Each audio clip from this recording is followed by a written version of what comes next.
જે દિવસે તમારી દીકરીની સરઘસો ગાગશે ને ભાજપ પડા ત્યારે બાજુવાળો પાડોશી પણ બચાવવા ઉભો નહીં રહે. શું કામ કે તમે તમાશો જોયો તો જ્યારે લોકતંત્રની હત્યા થતી હતી. આનાથી મોટું લોકતંત્રની કોઈ હત્યા ન હોઈ શકે મિત્રો. અને કોઈ પણ હોય સામે મારો બાપ પણ કદાચ એમ કે બિનરીફ આપણે કરવાનો છે તો એને પણ જો આપણે સાથ આપીશું ને તો યાદ રાખજો આપણે કંસ અને એના વંશજોને સાથ આપ્યા બરાબર થશે સાહેબ. અત્યારે જે ભાજપના લેરીઓમાં નીકળે છે બિનરીફના તાળીઓ પાડીને સૌથી મોટું લોકતંત્રના હત્યારા એ લોકો છે સાહેબ. 30 વર્ષથી શું ઘાસ પીવે છે ભાજપ વાળાને કહું છું કે હજી વળજો બાકી પતન થઈ જશે. ગુજરાતમાં મહાનગરપાલિકા અને નગરપાલિકાનો ચૂંટણીનો માહોલ છે બરાબરનો જામેલો જોવા મળી રહ્યો છે. 16મી તારીખે મતદાન યોજાશે ત્યારે હવે તમામ નેતાઓ અને કાર્યકર્તાઓ પણ અત્યારે એક્ટિવ મોડમાં જોવા મળી રહ્યા છે. કુતિયાણામાં પણ બરાબર ચૂંટણીનો માહોલ જામ્યો છે જ્યારે જૂનાગઢમાં પણ ખૂબ જ ચર્ચિત બેઠક પર ચૂંટણીનો માહોલ છે એ ગરમાયેલો જોવા મળી રહ્યો છે. નેતાજી હવે જનતાને મનાવવા માટે પહોંચી રહ્યા છે તેમના દ્વારે ત્યારે હવે જાહેર સભા યોજવામાં આવી રહી છે, જનસભા કરવામાં આવી રહી છે અને ડોર ટુ ડોર પ્રચાર પ્રસાર પણ કરવામાં આવી રહ્યા છે. ત્યારે આ તમામની વચ્ચે આમ આદમી પાર્ટીના નેતા ઈસુદાન ગઢવીએ ભારતીય જનતા પાર્ટી પર પ્રહારો કર્યા છે અને એકવાર ફરી અમરેલી લેટરકાંડને તેમને તાજા કરી દીધો હોય એવું લાગી રહ્યું છે કારણ કે તેમને પાટીદાર દીકરીનું જે સરઘસ નીકળ્યું છે તે મુદ્દા પર એક જાહેર મંચ પરથી તેમને ભાજપ પર નિશાન સાધ્યું છે. સોશિયલ મીડિયા પર તેમનું નિવેદન પર અત્યારે ખૂબ જ વાયરલ થઈ રહ્યું છે. શું કહી રહ્યા છે આ જાહેર જનસભામાં સુદાન ગઢવી સાંભળીએ. આનાથી મોટું લોકતંત્રની કોઈ હત્યા ન હોઈ શકે મિત્રો. અને કોઈ પણ હોય સામે મારો બાપ પણ કદાચ એમ કે બિનરીફ આપણે કરવાનો છે તો એને પણ જો આપણે સાથ આપીશું ને તો યાદ રાખજો આપણે કંસ અને એના વંશજોને સાથ આપ્યા બરાબર થશે સાહેબ. ભગવાન કૃષ્ણને આપણે એમ કહીએ છીએ કે માખણ ચોર છે. શું કામ આપણે માખણ ચોર કરીએ છીએ? એની પાછળનું ગણિત કોઈને ખબર છે? ભગવાન કૃષ્ણ માખણની મટકીઓ ફોડી લેતા હતા. શું કામ? તો કે જે પણ માલધારીઓ પોતે રાત દિવસ મહેનત કરી માખણ બનાવી અને વેચવા જાય વેચે એટલે એના ઉપર કર આવે અને કરથી કંસ મોટો થતો હતો ને એટલે ભગવાન કૃષ્ણ માખણ પહોંચવા નહોતો દેતો સાહેબ. તમે પણ જે લોકો બિનરીફમાં તાળીઓ પાડે છે યાદ રાખજો જે દિવસે તમારી દીકરીની સરઘસો ગાગશે ને ભાજપ પડા ત્યારે બાજુવાળો પાડોશી પણ બચાવવા ઉભો નહીં રહે. શું કામ કે તમે તમાશો જોયો તો જ્યારે લોકતંત્રની હત્યા થતી હતી.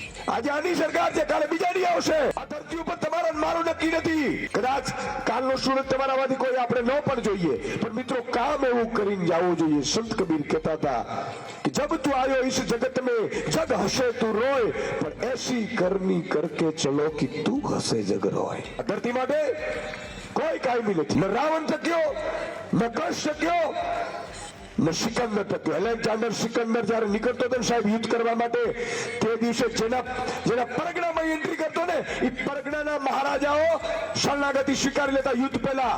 એ સિકંદરને ખાલી હાથે જવું પડ્યું હતું. ભાજપ વાળાને મારે કહેવું છે કે આજે તમારી સત્તાઓ છે, તમારા અધિકારીઓ છે, તમે સોશિયલ મીડિયા ઉપર પ્રજાને ભરમાવી શકો છો, પ્રજાને તમે ખરીદી કોશિશ કરો છો કે જે પ્રજાનો જે પ્રતિનિધિ હોય એને ખરીદી અને બિનરીફ કરાવડાવો છો. પણ યાદ રાખજો પીપર પાન ખરંત અસત કુપરિયા મુજવીતી તુજવીત સે ધીરો ખંબા પલિયા. આ દુનિયામાં કોઈ એવો મર્દ નથી પાક્યો સાહેબ કે જેને કર્મના હિસાબને ચૂકવ્યા હોય. કોઈ નથી પાક્યો. મતદાતે ચૂંટણીઓ દાવશે ને જશે પણ આ દેશ સાહેબ હજારો વર્ષોથી ગુલામ હતો ને પ્રજાને પહેલી વખત આઝાદી મળી છે ને એ આઝાદી છીનવવાની કોશિશ કરો છો. ભાજપના મારા મિત્રો છે મારે કહેવું છે કે સૌથી મોટું પાપ તમે કરી રહ્યા છો ને બિનરીફનો કરી રહ્યા છો. આજે મારા ઉમેદવારો છે કોઈને 25 લાખ કોઈને 15 લાખ એટલે તમારા બાપ કડિયા કામ કરીને કમાવો છો. તમે ગામમાંથી બૂચ મારીને ગામને ખરીદવા નીકળ્યા છો. વિપક્ષ વગરનો રાજ્ય કરવા માંગો છો, વિપક્ષ વગરનો દેશ કરવા માંગો છો, અને પછી એક અદાણીને તમે દેશ નહીં આપી દો એની શું ગેરંટી છે? 1608માં સુરતમાં અંગ્રેજો આવ્યા હતા મિત્રો. અહીંયા જેટલા પણ મિત્રો છે મારે કેવું છે, જે પણ ઉભા છે એને પણ 1608માં અંગ્રેજો આવ્યા હતા વેપાર કરવા માટે. એને ખબર પડી કે આ પ્રજા અંદર લડી શકે એમ છે, ધર્મ, જાતિ, જ્ઞાતિ આના ઉપર ભેળવાવી શકાય છે. અને સાહેબ 200 વર્ષ રાજ કર્યું અંગ્રેજોએ, 500 વર્ષ મુગલોએ કર્યું, ડચોએ કર્યું, ફિરંગીઓએ કર્યું. આપણે આઝાદ ક્યારે હતા? માત્ર ને માત્ર 75 વર્ષ થયા છે. આપણા તમે મેં ભાગ્યશાળી કેવી આઝાદી. પણ અત્યારે જે ભાજપના લેરીઓમાં નીકળે છે બિનહરીફના તાળીઓ પાડીને, સૌથી મોટું લોકતંત્ર હત્યારા એ લોકો છે સાહેબ. ભલે મારા મિત્રો કેમ ન હોય અને કોઈ પણ પાર્ટી ન હોય, ઈ પંજાબમાં પણ જો આમ આદમી પાર્ટી બિનહરીફ કરાવતી હોય તો ઈ પણ લોકતંત્રની હત્યારી છે સાહેબ. લોકોનું મત ચૂક્યું અને છતાંય લોકો સમજે નહીં, છતાંય લોકો જાગે નહીં સાહેબ. એક દીકરી આપણે આપીએ છીએ, જમાઈ શોધીએ છીએ, જમાઈના 5 જગ્યાએ પૂછપરછ કરીએ છીએ, અને ભૂલથી પણ જો જમાઈ દારૂડીઓ, ફતનીઓ કે જુગારીઓ નીકળે તો એક દીકરી દુખી થાય, એક પરિવાર દુખી થાય. પણ તમે આવા લોકોને મત આપી દો છો ને, આખા જુનાગઢની પથારી ફેરવી દીધી સાહેબ.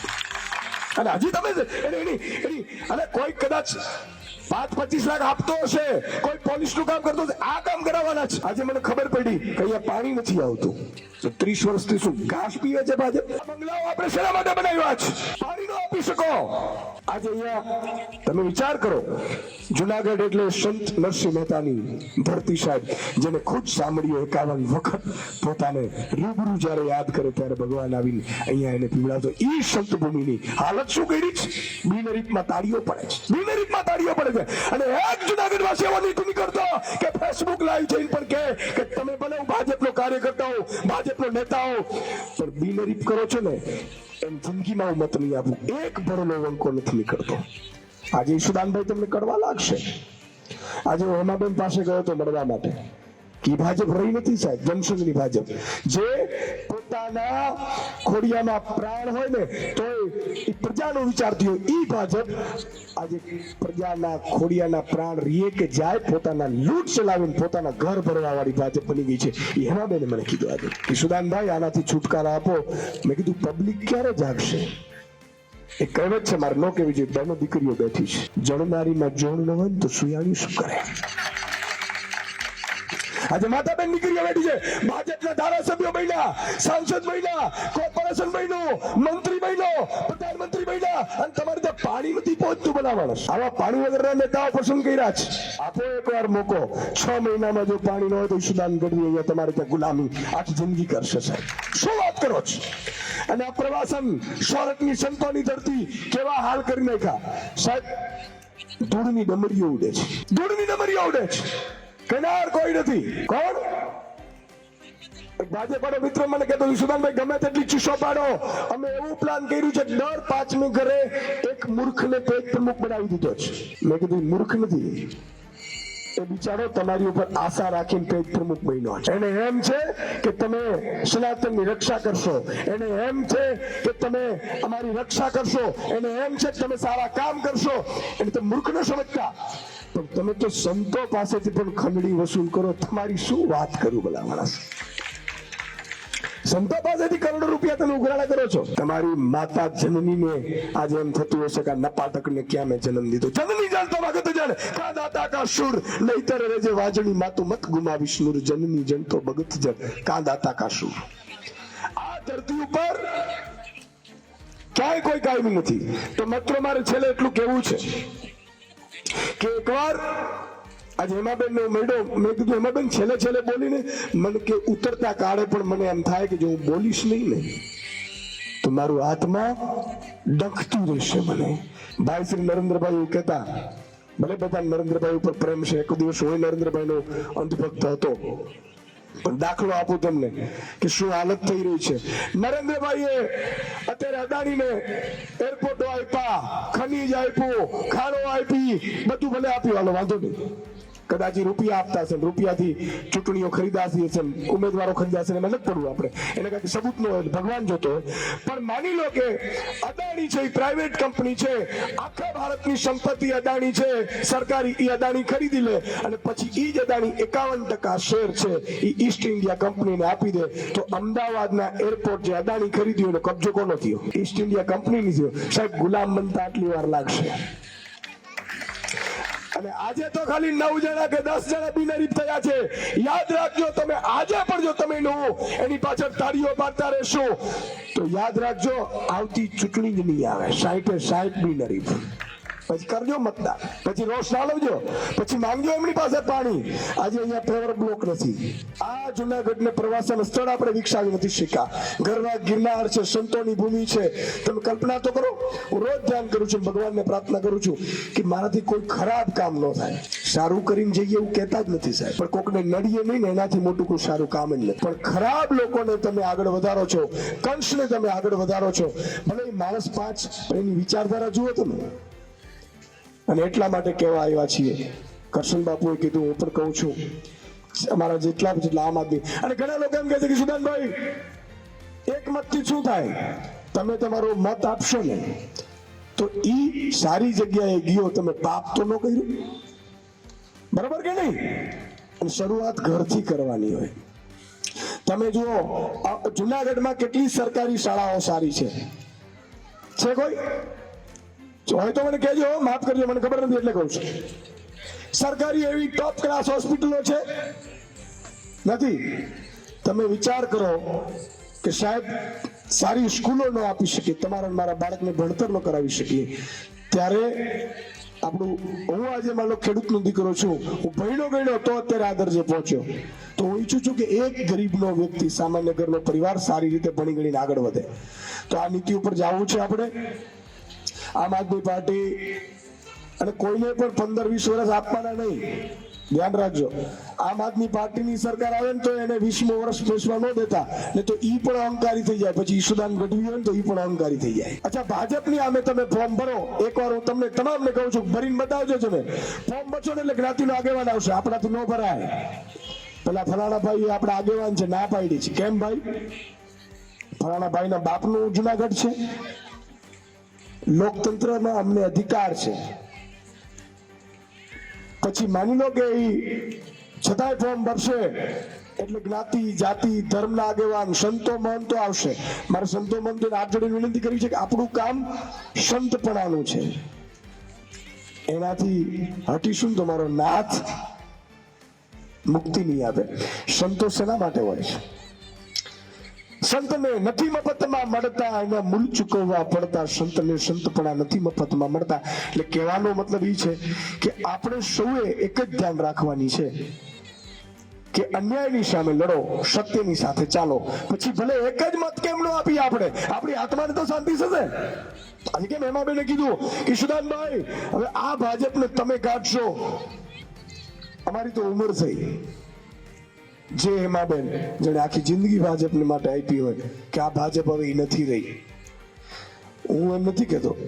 મેં એમને કીધું કે આ તો ઈશ્વરની ઈચ્છા છે. તો સેમ ઈશુદાનભાઈ સંતા બહુ ભોગવી ચૂક્યા છે. હું પત્રકાર એ જગ્યા ઉપર હતો કે મંત્રીનો મારે જિંદગીમાં મેં મારું કામ કરાવ્યું નથી. એક ફોન ઉપર આજે પણ કામ થઈ જાય, પણ મેં મારી જિંદગીમાં મારું કામ નથી કરાવ્યું, નથી કરાવવાનું.